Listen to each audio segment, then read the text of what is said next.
పొరబాటున చేజారిన తరుణం తిరిగొస్తుందా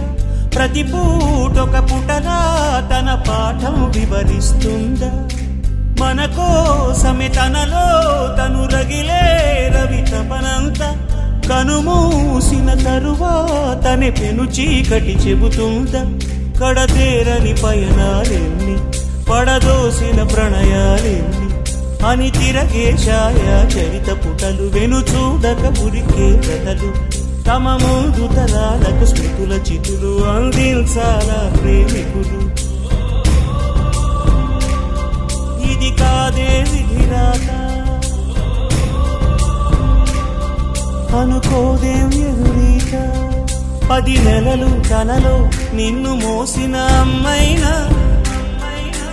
అప్పుడో ఇప్పుడో తనని కలను అంటుందా